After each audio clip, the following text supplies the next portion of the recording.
Most people start a podcast thinking it's a content strategy. They're thinking it's about building an audience or growing subscribers or getting attention, maybe even going viral. But if you're in B2B, and especially if you sell a service, a podcast can be something much more powerful than just that. It can be a client acquisition engine. And when I say engine, I mean something systematic, predictable, and intentional, not just random content, not let's see what happens, something you design from day one to bring the right people into your world. So let's break down how this actually works. The first mistake most people make when they treat their podcast like a media project, they ask, what topics should we talk about, or how many downloads will we get? But if your goal is client acquisition, the first question is completely different. The real question is, who do I want to meet? Not what audience do I want, but which specific people, businesses, founders, and decision makers would meaningfully move my business forward if I had a real relationship with them. That's where the engine starts. You build your guest list backwards from your ideal client profile. Let's say you run a marketing agency and your ideal client is a 5 to 20 million pound turnover business in your city. Instead of creating generic marketing content and hoping those people find it, you build a podcast that interviews exactly those founders. Now, suddenly your outreach isn't cold, it's focused. You're not chasing attention, you're inviting specific people into structured conversations. Step one of the engine is strategic guest selection. This is not random. It's not whoever replies. It's intentional. You build a list of 50 to 100 people over the next year who you would genuinely love to know. Not just because they could buy from you, but because they're interesting, respected, and well-connected. That list becomes your future pipeline. Step two is positioning the show properly. If the podcast looks amateur, people won't say yes. If it feels like a vanity project, people will hesitate. But if you position it as a credible platform, whether that's city-based like a business stories format or industry-specific within your niche, the invitation carries weight.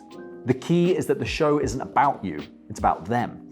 And when you reach out, you're not saying, can I talk about my business? You're saying, we would love to feature your story. That shift changes everything. And instead of trying to extract value, you're creating value first. Step three is the conversation itself. And this is where people either build the engine properly or completely waste it. If you treat the episode like a thin interview and rush through surface level questions, you lose the opportunity. But if you treat it as a meaningful conversation, something deeper happens. You listen well, you ask thoughtful questions, you explore challenges, growth, setbacks, ambition, and vision. You create space. And what you're doing in that room is building trust, not by pitching, not by persuading, but by being genuinely interested. Because the format is long form, it accelerates trust in a way that short meetings can't. 45 minutes of undistracted conversation can compress months of normal networking into a single interaction. Now, here's the part most people don't systemize properly, the follow-up. The podcast episode is not the end of the interaction, it's the beginning. After the episode, you already have context. You know what they're working on, you know their priorities this year, you know their frustrations and bottlenecks. So the follow-up isn't generic, it's specific. It might be, you mentioned you're expanding into another city. Well, we've actually helped companies navigate that. I'd be happy to share some thoughts. Or you talked about hiring being a challenge and I know someone you should speak to. You're adding value first. That's critical because the best client acquisition engines don't feel like acquisition at all. They feel like relationships. Now, does every guest become a client? Of course not. That's not the point. Some become clients, but some introduce you to clients. Some become collaborators. Some become long-term advocates who recommend you behind closed doors. The engine isn't about closing every conversation. It's about building proximity to the right people consistently. And in B2B, proximity is everything. The closer you are to decision makers, the more opportunities flow naturally. And here's where the compounding effect kicks in. If you record 2 episodes a month, that's say 26 intentional conversations per year. Over 2 years, that's 50 high quality relationships with exactly the kind of people you want in your network. Very few B2B businesses can say they're spending 45 focused minutes with 50 ideal decision makers in that time. And that's before you even factor in the public positioning that happens alongside it. Because every episode also creates clips for LinkedIn, proof of association and brand positioning and social credibility. While you're building relationships privately, you're strengthening authority publicly. Privately, trust deepens. Publicly, positioning compounds. That dual effect is what makes this such a powerful engine. The most important mindset shift, if you want this to work, is to stop treating it like a short-term tactic.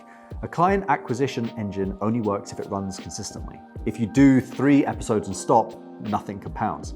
But if you commit to 12 months, something changes. The show feels established and the guest list quality improves, introductions happen more naturally, sponsors become possible, and that flywheel starts spinning. And over time, you're no longer chasing clients, you're surrounded by the right relationships. And that's the difference between random content and a design system. A podcast done casually is content, but a podcast done strategically is infrastructure. So if you're thinking about launching one, don't start by asking what microphone to buy. Start by asking who you want to meet. What positioning would make them say yes? How you'll create conversation that genuinely builds trust, and how you'll follow up in a way that adds value. If you design it properly from day one, you don't need a huge audience. You just need intentional conversations. And over the next 12 to 24 months, that can completely transform your network, pipeline, and your positioning.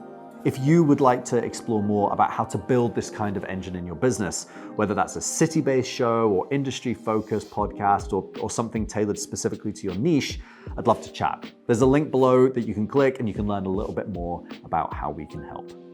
Thanks for watching.